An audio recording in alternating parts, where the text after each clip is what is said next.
les finalistes le privilège de jouer la finale dimanche prochain devant 17 000 spectateurs au stadium de Villeneuve-d'Ascq. À l'origine de ce tournoi, l'UNSS, l'Union du sport scolaire, en partenariat avec l'UEFA et la Fédération française de football. Pour en parler, nous recevons ce matin Laurent Pétrintin. Bonjour. Bonjour. Vous êtes donc le directeur national de l'UNSS. Vous êtes également président de la Fédération internationale de sport scolaire. Alors pour commencer, racontez-nous tout d'abord comment ce projet est né. Je crois savoir que c'est une idée au départ de Jacques Lambert et de Michel Platini. Exactement. Au moment du dossier de candidature, quand la France gagne, Jacques Lambert vient nous voir et nous dit, dans l'idée de départ, il fallait que le sport des professionnels, le sport des grands, profite aussi à la jeunesse. Et Michel a souhaité que toute l'Europe du football puisse avoir la chance de venir pratiquer le foot. Et donc on a lancé dans notre réseau. Dans les sélections qui vont participer à l'Euro des jeunes, il y a notamment des sélections qui n'ont pas leur sélection à l'Euro des grands. C'est exactement l'idée. On a les leaders, l'Italie, l'Angleterre, l'Allemagne, la France, mais on a aussi l'Azerbaïdjan, la Bulgarie, Chypre, des équipes qui n'ont pas la chance d'avoir été qualifiées. Alors parlez-nous de ces 1000 jeunes qui sont qui, comment ont-ils été sélectionnés? Alors chaque pays a la responsabilité de sélectionner. En France par exemple, ce sont deux équipes, Valence et Niort, qui ont gagné les championnats de France UNSS en foot et qui viendront représenter leur établissements, c'est ça? Deux établissements, un en filles et en garçons. La mixité pour nous est un point extrêmement important en sport à l'école, comme vous le savez. Alors vous parlez de l'un des objectifs de cette compétition, c'est de développer la pratique tout simplement du football chez les jeunes, qui ne soient pas simplement des supporters, qu'ils soient aussi des acteurs du football.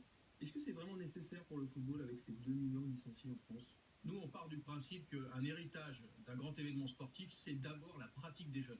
Il faut en discuter, il faut aller regarder la télé, c'est sûr, mais il faut surtout pratiquer. Donc notre travail, c'est de mettre les élèves en activité, mettre les sportifs en activité. Et donc oui, la pratique, c'est important, alors que ça soit dans le foot, mais aussi dans d'autres sports. Notre responsabilité de sport à l'école, c'est d'organiser la pratique des jeunes scolaires. Ceci dit, il y a eu quand même une petite période de désamour vis-à-vis du football, notamment en France entre 2008 et 2012, quand les résultats de l'équipe de France n'étaient pas vraiment au rendez-vous. Est-ce que le désamour pour le football est vraiment fini? Est-ce que ça repart à la popularité? Le désamour que vous qualifiez, c'est plutôt d'ordre médiatique. Sur le terrain, il y a eu une baisse de licenciés tout de même. Alors ce qu'on constate nous sur le terrain à l'école, c'est que le futsal par exemple a explosé en termes de licenciés à l'UNSS. Le foot aussi à l'école a toujours gardé en fait un attrait très fort pour les jeunes. Ils ont envie d'aller sur le terrain, ils ont envie de se confronter, ils ne sont pas juste sur leur PlayStation, ils sont aussi toujours avec la grande envie de venir pratiquer le football. Alors évidemment, c'est un événement sportif, mais c'est aussi un événement qui va servir à initier des jeunes à d'autres métiers. Ils seront 150 à participer à l'organisation de la compétition.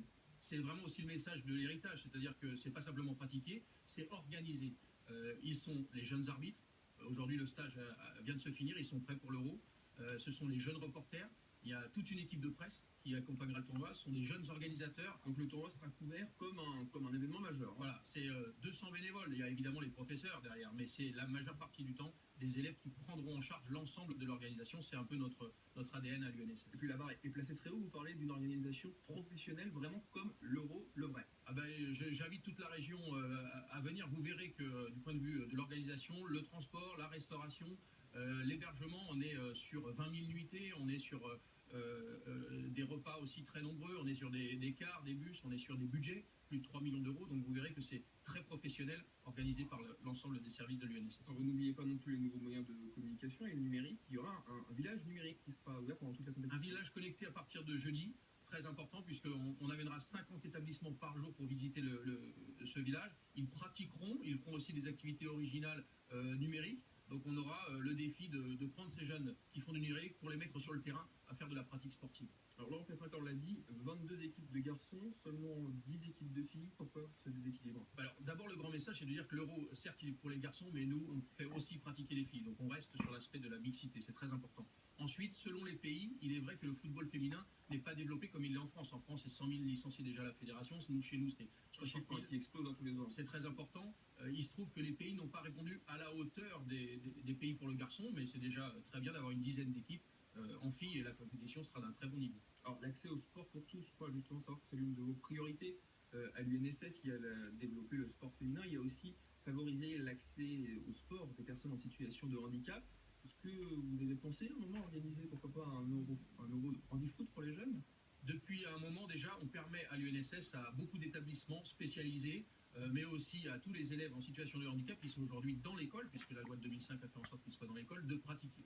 On a un système de sport partagé, c'est-à-dire que c'est des jeunes en situation de handicap et des valides qui pratiquent ensemble.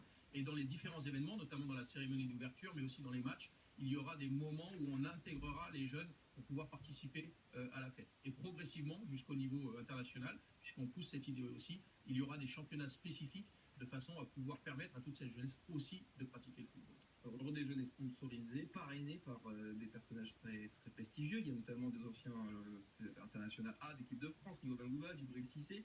Quel va être leur rôle pendant la compétition?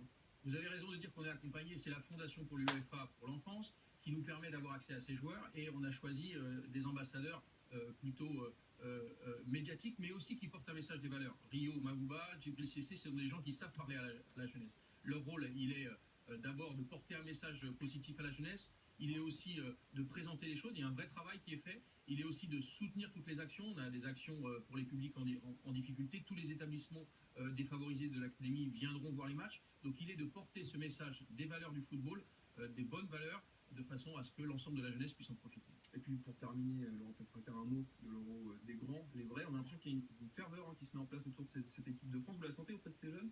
Les jeunes regardent les résultats et c'est vrai que l'équipe de France qui a de plus en plus fait des résultats, de plus en plus on a senti une ambiance monter, malgré quelques blessures de dernier moment. Moi je suis persuadé que la jeunesse française de l'UNSS sera derrière son équipe et que dès le match d'ouverture, il y aura une ferveur nationale. Merci beaucoup Laurent Petraquin d'être venu nous parler de l'Euro des jeunes qui débute donc demain à Lille et à Lens. La finale c'est dimanche et puis on souhaite évidemment aux deux équipes de France masculines et féminines autant de réussite que pour nos chers bleus lors de l'Euro pour les grands. Merci, restez avec nous sur LCI tout de suite, ce sont les sports avec Sandra Vandel-Zander.